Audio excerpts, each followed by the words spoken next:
Summer's a gift. The gift of days that last a little longer. A brighter state of mind.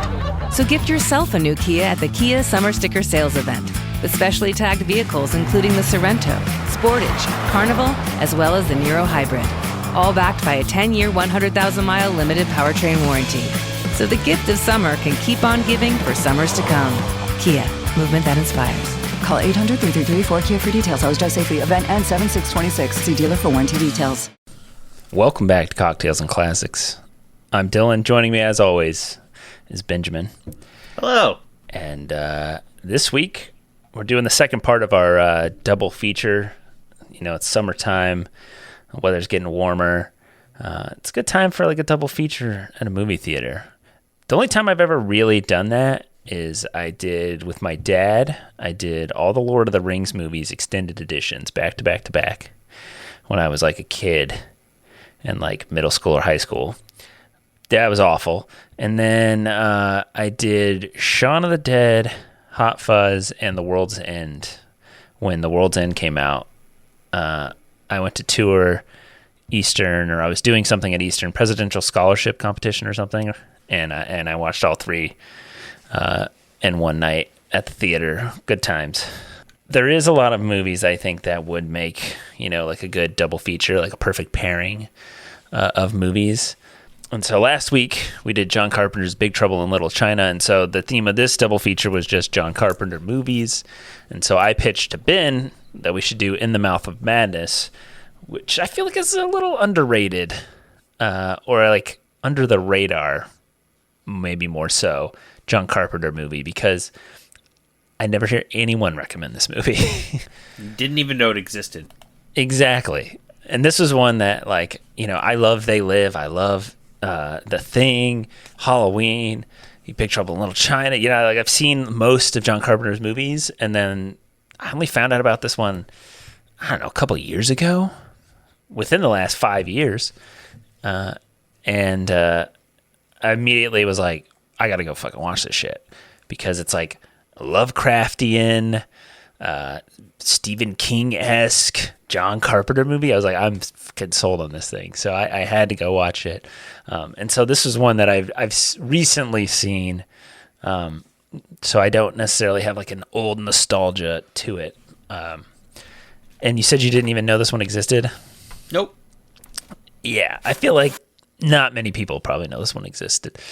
Because it's kind of later in his career, too. This is 1994, so I think the only thing he really did super mainstream past this was that Ghost of Mars movie, right? That one was pretty fucking bad. I know we kind of talked about after Big Trouble last week that he went on to do more kind of smaller indie scale, and this definitely seems like a movie that is one that the reason you don't know about it is because it was that kind of indie release. Not really a major studio push behind it. Yeah, which is weird because, I mean, like, Sam Neill's in it, which, like, this is off the heels of, like, Jurassic Park. Yeah, but I would be curious to see what the production timelines were versus, you know, what the releases were. Because sometimes people say that where they're like, oh my god, I can't believe they got this guy. He just was in this movie that blew up. And he's like, well, yeah, but he shot this movie like 2 years before. And then, I'm not saying that's the case in this particular film, but I know there's things where it's like, yeah, this thing shot like 2 years ago and kind of sat on the back burner and like had a long edit. It had this, it had that, and like took a long time to come out. And then in the meantime, he's been in like 4 other big movies. And you're like, why did that guy do this movie? Well, he actually did that first, and then after he had done that, he did this other one. Or they filmed like one right after another, and then the releases were just a little whatever. More spread out. Yeah, I mean, he could have been shooting this when Jurassic Park came out. I mean, they released a year apart. He could have been in the middle of shooting it, and then Jurassic Park came out and blew up, and he's already, you know, halfway through filming Mouth of Madness. So In the Mouth of Madness is a 1994 supernatural horror film directed by John Carpenter, written by Michael DeLuca, stars Sam Neill, Jürgen Prochnow, Julie Carmen. Currently sits at a 7.1 out of 10 on IMDb. Charlton Heston's also in there for a little bit. He plays the publishing CEO. But it's the story of an insurance investigator begins discovering that the impact of a horror writer's books have on his fans is more than just inspirational. Sorry, I'm sneezing over here. The weather's starting to warm up, and I was on my roof the other day cleaning out my gutters, and I looked up where the gutter was kind of blocking the sun a little bit.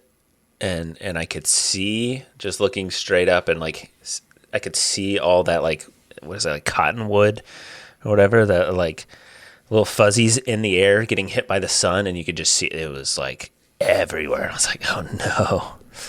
Yeah, I was at a park the other day, and it looked like it had snowed. Oh, God. Yeah, it's the worst. I don't think it's a thing in the South. I don't remember it growing up. But what's crazy to me is I feel like I've never seen that many of those freaking trees around where there's a giant cluster of them to produce that. There's a snowman made out of. I'm I don't get where all of this is coming from. I mean, it's crazy.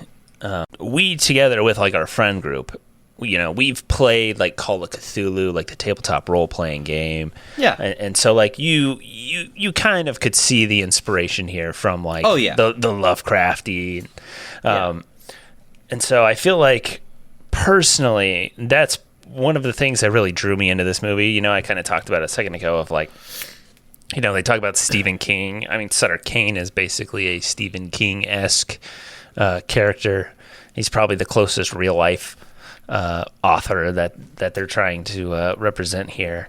And so that's what really drew me in. Obviously John Carpenter. And I think it drew me in, and pieces of that work. Does it all work, or is it an amazing movie? I don't know. I mean, Sam Neill kind of has 3 accents in the movie. Yeah. He just cannot find it for some reason. Or he finds it, and then it seems like he shot the next scene a week later, and he was trying something new. Yeah, his New Zealand. I think he's New Zealand.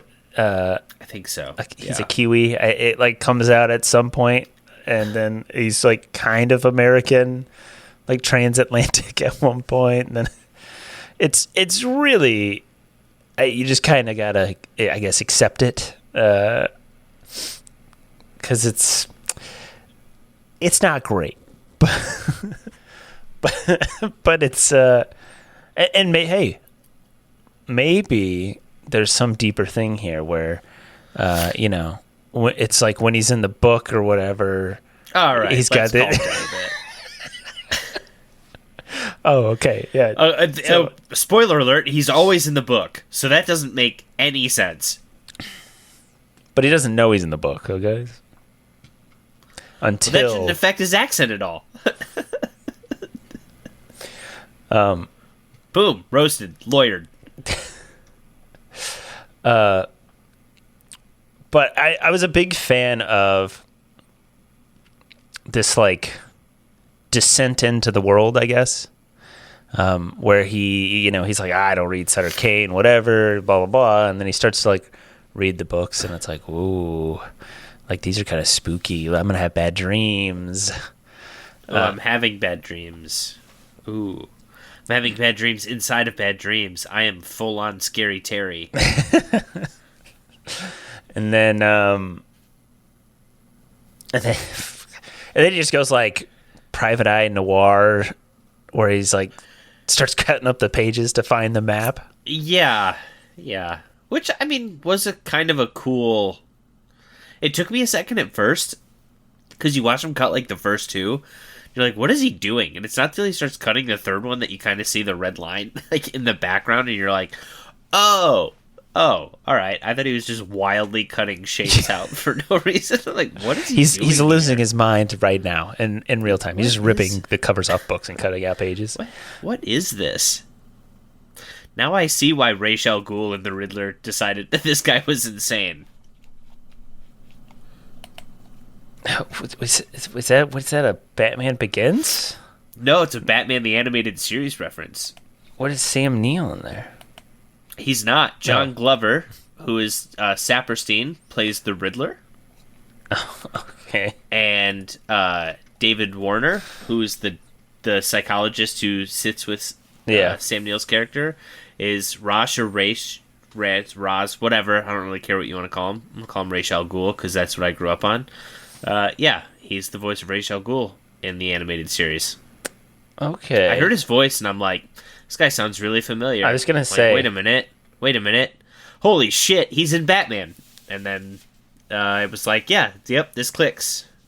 Sorry to derail, but I thought I was going to go this whole time without dropping the fact that it was 2 Batman villains in this movie, you're out of your mind. Was there anything that like stood out to you, good or bad?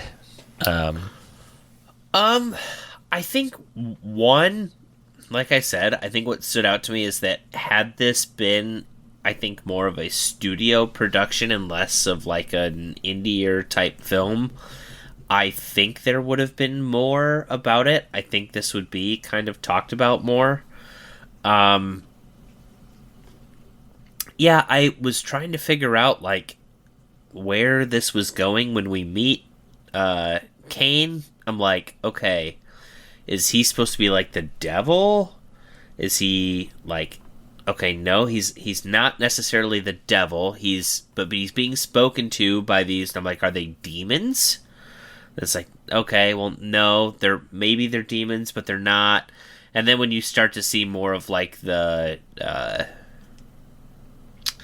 I think is the first one you see the hotel manager. Yeah, well, Happy Gilmore's grandma when she becomes the scary monster lady. Yeah, well, Kane's got that like thing on his back of his head. Yeah. But then it's like her in the basement killing her husband with the weird tentacle-y thing. Excuse me, but I did want to say this.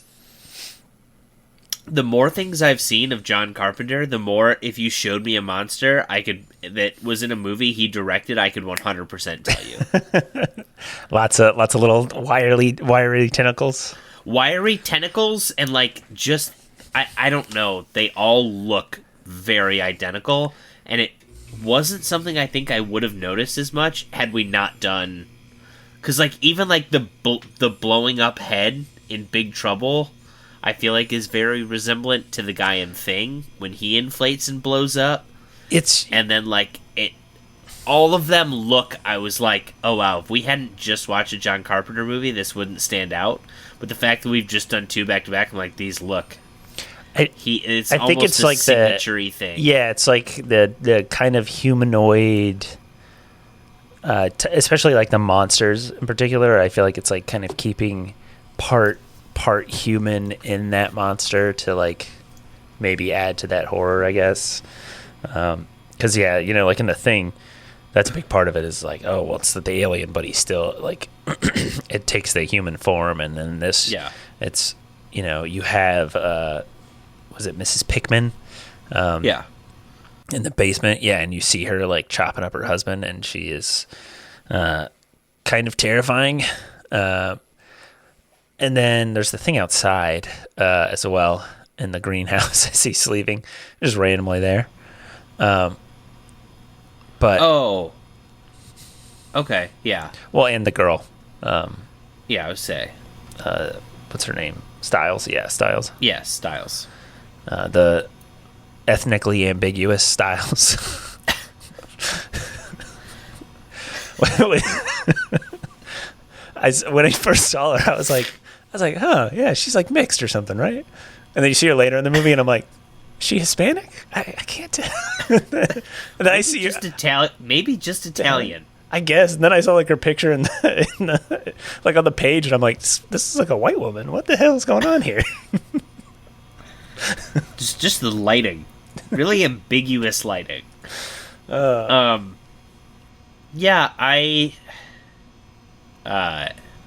I think that was a big thing that stood out to me, was the design of that. But also, like, you know how normally we've done movies recently where I've been pissed off at, like, the supernatural bullshit ending behind it? Yeah. This was building towards it being the perfect thing to be that supernatural bullshit. And I was like, I'm kind of here for it. And then I'm just kind of like, wait, alright, well, no. It's these weird... I think the biggest qualm I have is that all of John Carpenter's monsters, to me, don't seem like mastermindy. They all seem very, like, on screen they come across as kind of dumb. Like, low intellect monsters. To where it's like, these were the things feeding this guy the stories to tell the masses? I'm like, this doesn't seem right. I don't know. It just feels like, you know, give me a more Cthulhu-looking monster that I believe is, like, a smart enough creature to pull off this scheme, I guess? I don't know. I guess. Also, she is Afro-Cuban and Spanish/German ancestry. So, she kind of... all over. Yeah, I was going to say, she kind of is all of the above, but... I think part of it is that, you know, it's really leaning into that Lovecraftian thing. So, like, I think it's just one of, you know, the great old ones or whatever. So, like, these are just like eldritch gods who, yeah, you know, are fighting their way back onto the earth through Sutter Cane, I guess, apparently. Which I get. I just wish they looked more like that and less. Like I said, sometimes his monsters look just... Well, in this one, it was, like, definitely, like... They're very, like, body horror-y. Yeah. And, like, I don't know, they just don't seem, like, ancient or intelligent enough for it. Yeah. Well, the thing But about... yeah, it was one of those things for the longest time. I'm like, oh, like, Cain is, like... Which was interesting. Did you ever feel like they were setting it up where, like, Cain was just kind of like a pawn, but then at the same time they make him seem like the mastermind? Because, like, I couldn't tell where I was supposed to land with him either. Like, is he like the higher arching bad guy, or is he just kind of like the puppet in this that's just kind of the face of it? I don't know, because he does say along the lines of, like, I thought I was, like, writing my own stuff, but then they were telling me what to write. Yeah. But I wonder if that's, like... But then he literally, like, describes himself pretty much as being God. Yeah. Well, and he's still able to, like, you know, once he's gone, he's still able to, like, go into Sam Neill streams. I don't know. I mean, this might be just, like, diving way too deep into the movie, but, like, I wonder if it's something where it was, like, once Sutter Cane is so popular, then these things came and, like... used him as this, you know, setup for being able to come back in. I don't know. I mean, the thing about Lovecraft is that, like you're saying about the monsters, when we see these monsters, it's just kind of like a wall of monsters chasing. I can't even think of fucking Trent, chasing Trent at, like, the end of the movie. But, like, the thing about Lovecraft is that, these monsters are supposed to be, like, indescribable and, like, beyond comprehension to the mind, and that's, like, why you go insane, or you, like, these narrators of most of his stories are told, like, through a narration, like, to the past, like, that's why they're the way they are in this insane asylum or crazy or what, you know, like, is because they saw these monsters. And so I just think it's kind of hard sometimes to be able to do that. Yeah. Because it's like you also have to find, like, what is terrifying to people, you know? Like, I feel like some people aren't going to be, like, they see what people think Cthulhu looks like nowadays, and it's like, does he look scary? He's a giant fucking squid monster thing. I don't know. Yeah. But I will say, going into it, I thought the concept of, like, being trapped in the fictional world of, like... Didn't they do something similar with Stephen King, where they did, like, Castle Rock or something as, like, a series on, was it Hulu? Yeah. Yeah, but it's actually, like, set in Stephen King's world, though. It's not. Yes. Yeah. But I think that's a cool concept of, like, somehow someone is, like, they find the actual, like, real-life town of it, and it turns out, like, oh, actually, the real-life town is, like, terrifying because it's where all the shit takes place. Yeah. Like, I thought that was a really cool thing where it's like, oh, yeah, but the real Mrs. What was it? Pickman? Pickman. The real Mrs. Pickman was, like, murdering her husband with an axe. This lady looks like the worst she could do is dip her dentures in his beer. Yeah. But, like, yeah, to go through and then be like, oh, yeah, no, like, this chick is legitimately, like, an axe murderer. Not even just, like, an eldritch monster. She's just legitimately just an axe murderer would be terrifying. I think that is a very interesting concept. Which, by the way, Castle Rock is a very good show, if anyone. I remember starting it, but I can't remember what the fall off was that we just weren't able to keep up with it. I think I might have watched both seasons. The first season's really good. Second season kind of comes off a little bit, but yeah, it is pretty interesting, and it is, like you're saying, it's very, like, tied into like Stephen King's, like, multiverse or whatever. Yeah, I knew it kind of took everything of King's works and combined them into this one kind of anchor point, right? Like Castle Rock being kind of the anchor point for most of his stories. Yeah. But because I think season 2, Lizzie Kaplan plays, like, Annie Wilkes from Misery. Yeah. And then I want to say, was there something in the first one? But I think she goes to, like, I think in the second season, I think she goes to Jerusalem's Lot or something. I forget. Like, I think it's something with, like, the vampires from Jerusalem's Lot in the second season with Annie Wilkes. Like, it just kind of got, like, a little too on the nose of, like... Yeah. All right, we're really, like, your deep album Stephen King stuff here. Here you go. Boop. Yeah. And then we're going to throw in this guy. And then we're going to throw in this guy. And you're like, okay, all right. Like, I like Stephen King. I don't need it to be, like, it was getting to, like, the level of, like, Ready Player One of the Stephen King universe, you know? Yeah. Yeah. Which, I don't know. Have you hopped on this has nothing to do with the movie we're talking about, but have you hopped on the dungeon crawler Carl train, Ben? No, I know Zach and Forrest. I keep Cam. getting pushed to it. Our entire friend group is basically either listening to the audiobook or reading it at this point. And I did start it the other night, but it's very Ready Player One-esque in the way it's written, of, like, at least the part I'm at, where it's like, and here's a sick reference, and then here's a sick reference, and then it's okay, cool, great. That's what I want. I want to know how many cool millennial references the author can make. That's my favorite type of writing. So many sick references. Oh man, yeah, I really enjoy this movie, and like you're saying, like I think it touches a lot of concepts and, like, themes that I personally enjoy. Like, I like the psychological horror of it, and I like, big fan of Lovecraft, not the person, but the Lovecraftian horror that he created.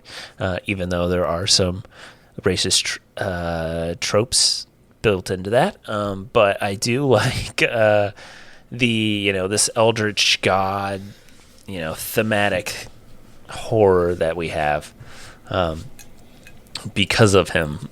And I think that this really tickles that fancy because there's not that much like Lovecraftian horror, if I'm being honest. As far as like movie form goes, you have like The Void from 2016. I don't know if you've seen that one, but that one's pretty good. Like The Lighthouse has like this tinge of like Lovecraftian to it. I mean, and then obviously we've got what's that shit called? The Color Out of Space, which is legit a Lovecraft story. Yeah. But like, I feel like we don't have that many tellings of this type of stuff, which once again, I think maybe it is that problem of like the scale of it. You have to like show this monster, or if you don't show it, like what's the terror in the thing if you don't show the monster? I feel like is kind of the problem you have with that. But it kind of scratched that itch for me. But then it's not necessarily a mystery per se, but it kind of leads. It feels it. Yeah, it leads kind of like feels that. Thrillery mystery. Because Trent's trying to like solve that if it's insurance fraud, and is Sutter Cane actually missing, or did they like set it up? Like it kind of sets that up, and then they venture out into was it Hobbs End? Yeah, I think so. Like they end up in Hobbs End, and then it's still like they're trying to figure out what's going on, and there's like a little spooky things happening. But yeah, I think that really is kind of what pulled me through the whole thing. Was like, ooh, okay, what's this mystery going? And then once you're like actually into it, at like an hour into the movie, and shit's hitting the fan, and it's like, okay, I'm invested. I want to see what's happening. And I think, I don't want to say the wheels fall off, because I feel like that sounds bad, but like, I guess shit hits the fan, and then it's like, and then this happens, and then this happens, and then once he starts, what is it, like, after he finds out the hotel keeper is one of the Lovecraftian monsters, or I don't know. I don't even want to say Lovecraftian. She's one of the Carpenterian monsters. From there, it's just like 0 to 100, and then it's 0 to 100 until he gets out of the tunnel, and then it like goes back to a regularish pace. But I did love kind of the post tunnel where like he goes and then he sees himself in the movie. Well, not just that, but like he's at the motel and he gets the package of the memoir because that stuck out to me when I saw it. And he gets up and he asks the kid where the highway is. And he starts walking down the road, and I'm like, oh, he didn't take the book with him. Yeah. He just left it. And then he gets it into the package. I'm like, oh, okay, so this is kind of a supernaturally whatever. And then when he goes to the publisher and he's like, you can't, I burned it. You can't have it. He's like, you already gave it to me months ago. Yeah, like we published in July. Well, we can't publish it. Well, it's a little late for that. The movie comes out like tomorrow. Like what?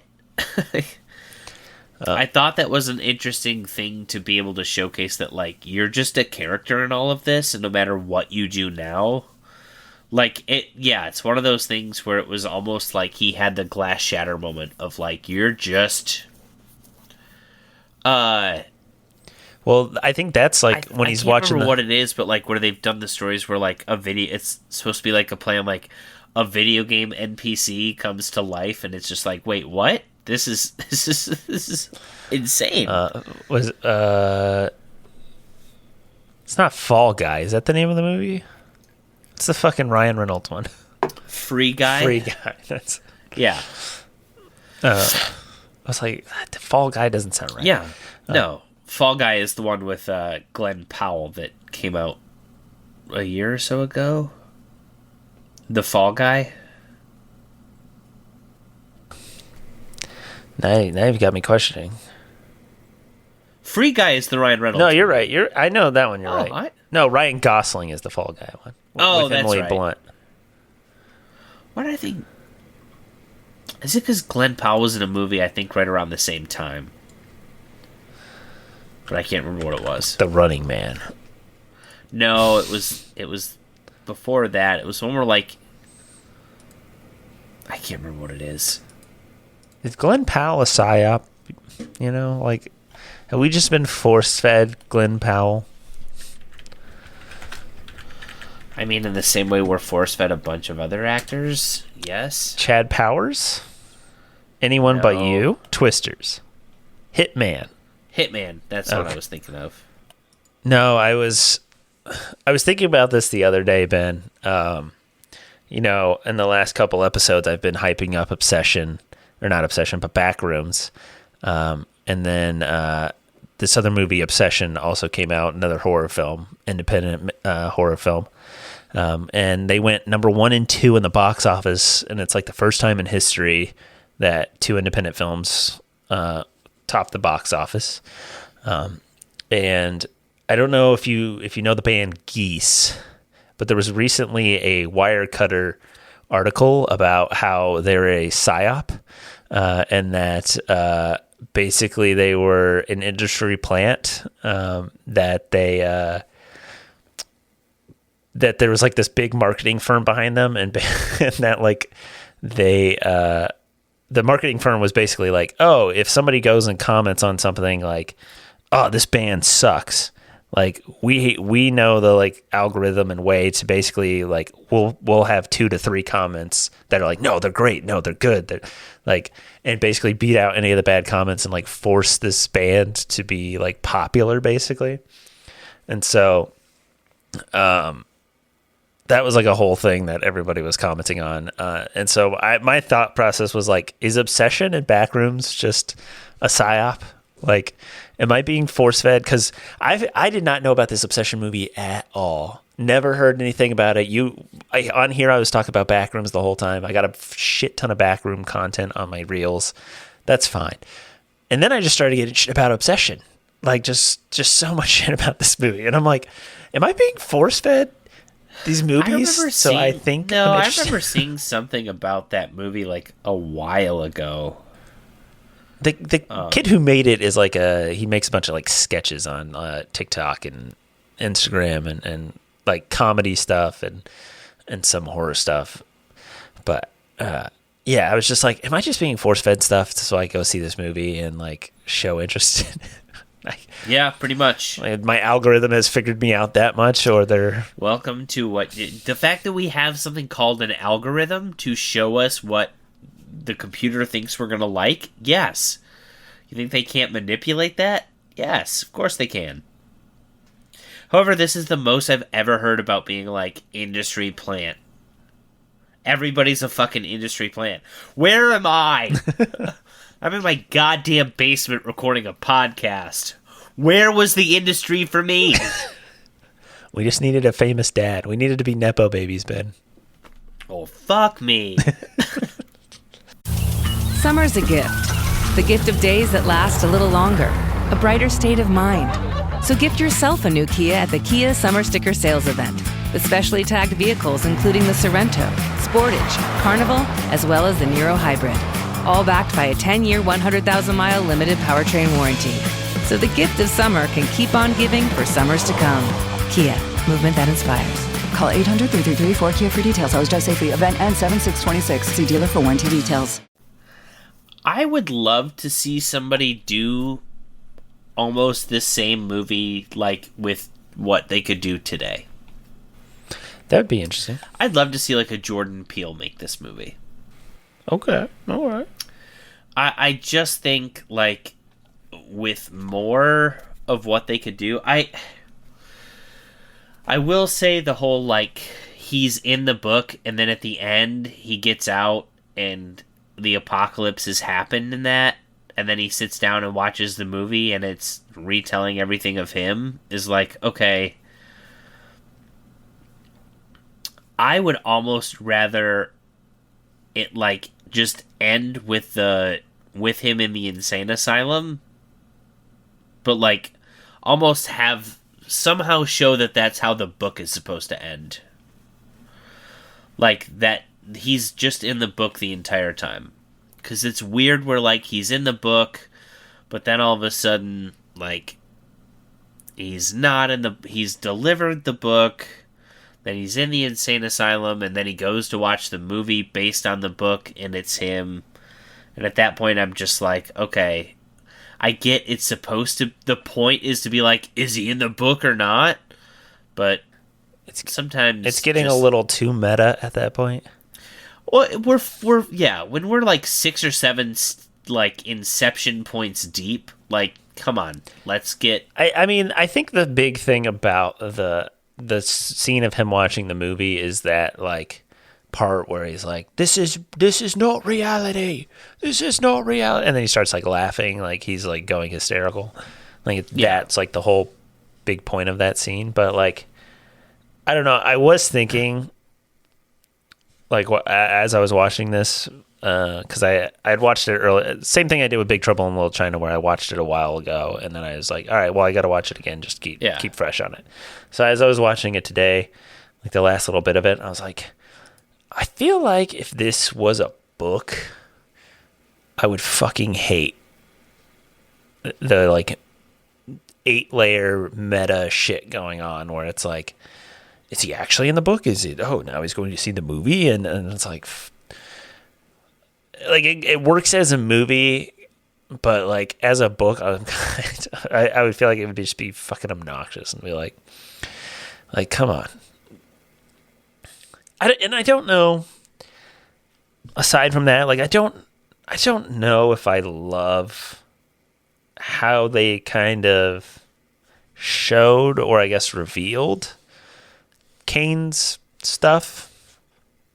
Like I don't know if it's necessarily satisfying to me in a sense, where it's kind of like, you know, what's her face goes there, Styles goes there, and then he's kind of like, read the book, and then they like maybe share a kiss or whatever. They have that weird moment, and then she like goes back to Trent, and then when like he shows up, and it's, you know, he kind of just like spills the beans and is like, well, yeah, there's these terrifying monsters over here, and I can't hold them back anymore, and you've got to deliver the book for me. Bye.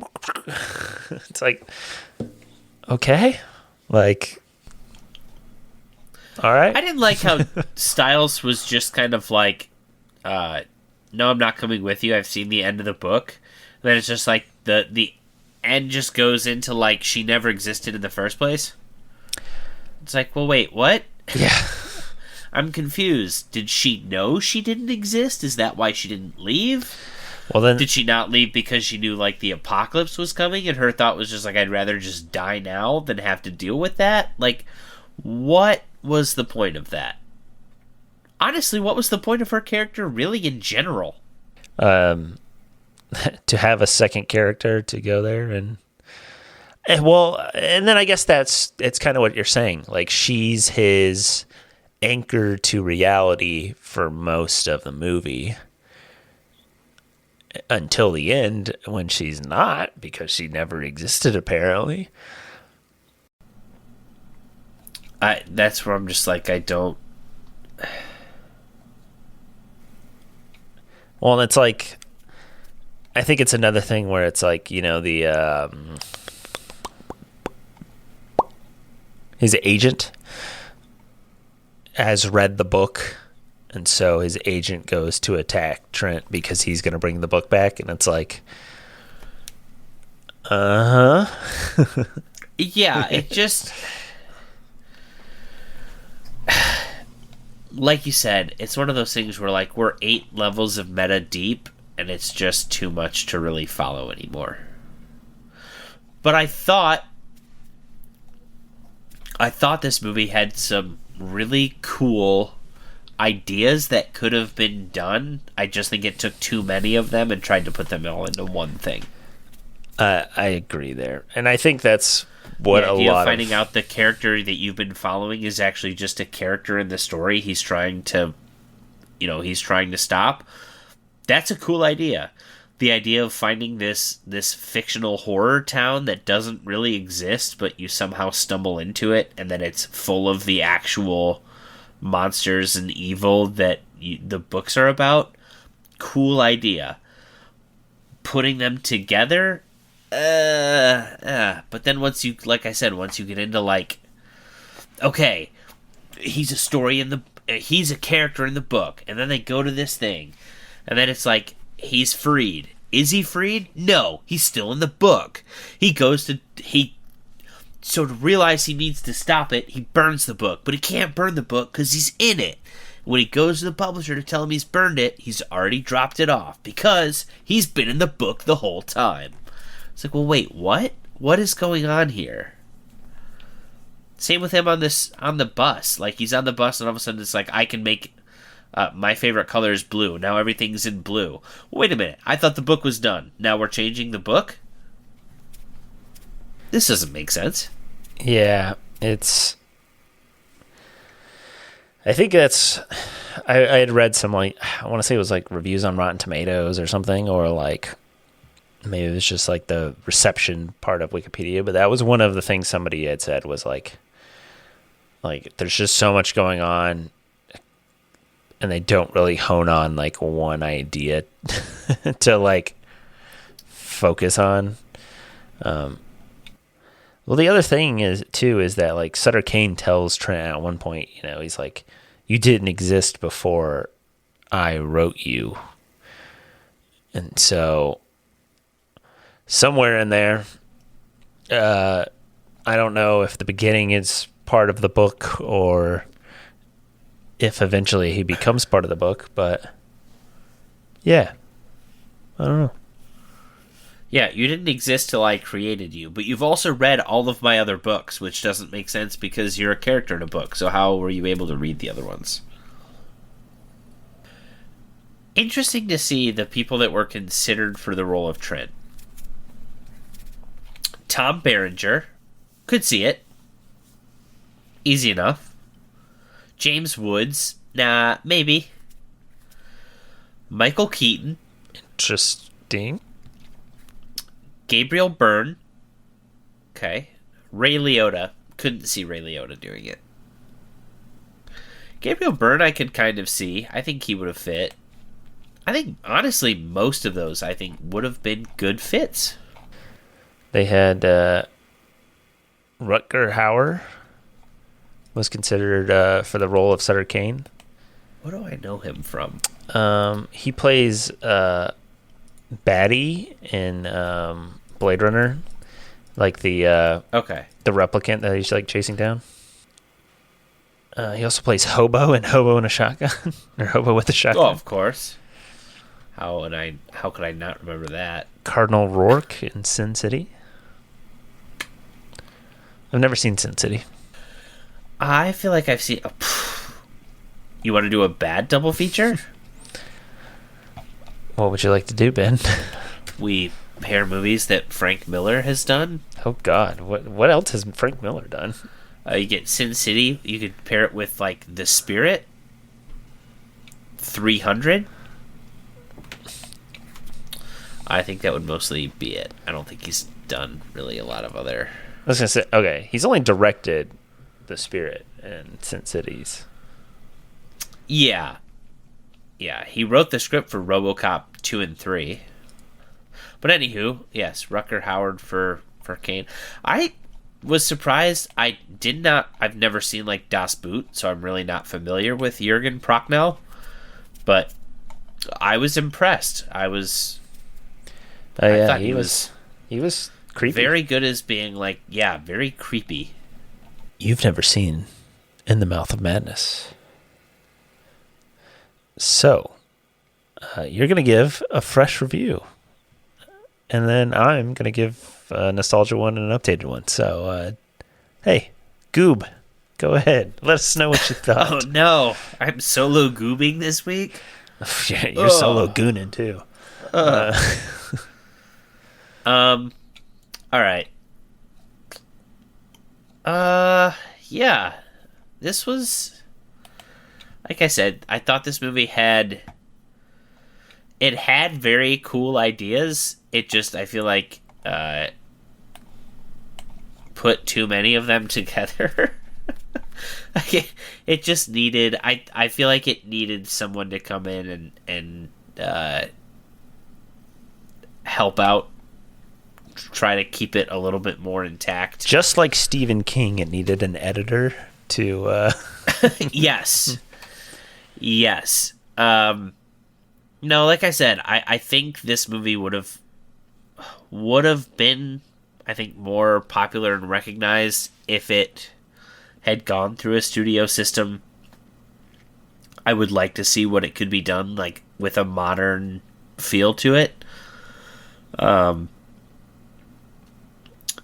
This movie does feel very much of its time. It feels like a mid-90s movie. oh man, the intro with like the heavy metal and like the printing press, the not enter Sandman Yeah. song. Yeah, 100%. Yeah. I mean, even just some of the shots of like I think of the one of him running down that like tunnel to get free just looks so early mid 90s. It's crazy.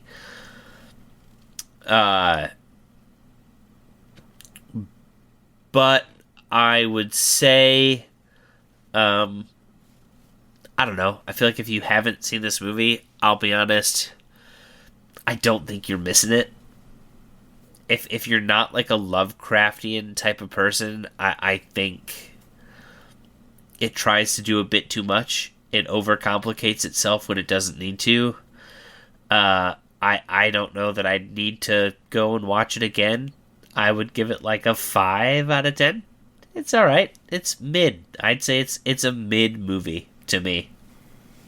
Going in, I gave it a 8 out of 10. It's good. It's campy. I like I said, I'm a big fan of Lovecraftian horror and Stephen King. Like it basically tickles all my fancy, and give me that John Carpenter camp mixed in there. I think one of the things that I enjoy about these types of movies is like, I don't like, obviously it is taking itself seriously, but at the same time, I think there is like ridiculousness to it in a sense where it's like, well, obviously like they're kind of in on the joke as well. Like, I think that's where that like campiness comes in, where it's like, to me, I'm thinking of the scene where like,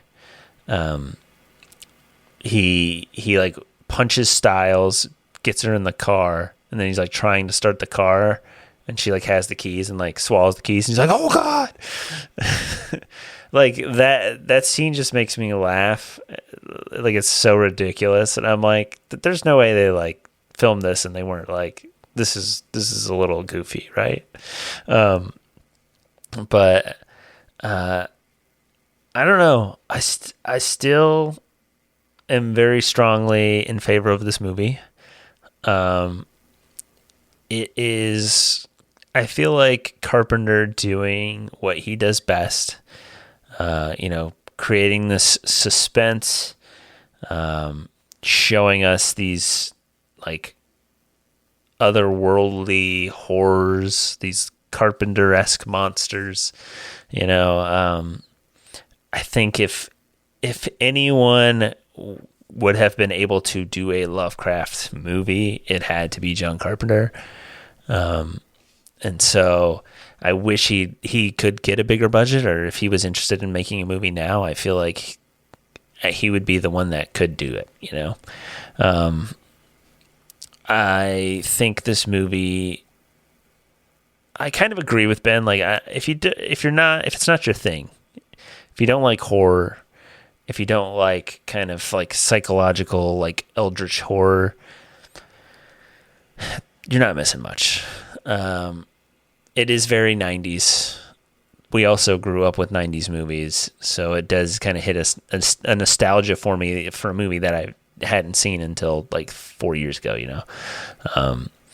Between the music and just the way, I'm going to sound like a freaking loser, but like just the like texture of like a movie shot on film, like I don't know, it kind of gives you like the warm and fuzzies inside. It makes you think of like, oh yeah, that's what it used to be like. Now everything is clean and glossy, and you know, you can see the pores on their face basically, but like, I don't know. You miss the fuzz. Yeah, you miss the fuzz. Not everything has to be perfect, you know. And I think people forget that sometimes. But yeah, I don't know. I'm gonna stick with an 8. It's a fun ass movie, and like we said about Big Trouble in Little China, it's kind of got that like comfort movie vibe to it to me. Like if this is on, it's like a dark, rainy night, like, and I'm chilling in my like basement over here, and like I put it on, like I'm gonna watch the whole thing. It's fun, and like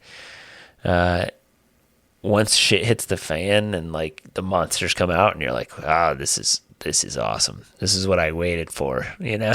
Like yeah, I don't know. It's a good movie. If you're into horror, you're into John Carpenter, like highly recommend it. Do I think everybody needs to watch it? No. But yeah. But everyone should go listen to our other episodes of the podcast and recommend them to your friends and family. Maybe we'll do Sin City next as part of our double feature. Maybe not, but don't forget to like and subscribe. Yeah, hey, hit that like button. Follow us wherever you listen if you don't follow already. Subscribe, whatever it's called there. Leave a comment if you're watching this over on YouTube, or go over to our Instagram at Cocktails and Classics Pod and let us know your thoughts on In the Mouth of Madness. And as always, watch responsibly. Summer's a gift. The gift of days that last a little longer. A brighter state of mind. So gift yourself a new Kia at the Kia Summer Sticker Sales Event. With specially tagged vehicles including the Sorrento, Sportage, Carnival, as well as the Niro Hybrid. All backed by a 10-year, 100,000-mile limited powertrain warranty. So the gift of summer can keep on giving for summers to come. Kia, movement that inspires. Call 800-333-4KIA for details. Always drive safely. Event ends 7/6/26. See dealer for warranty details.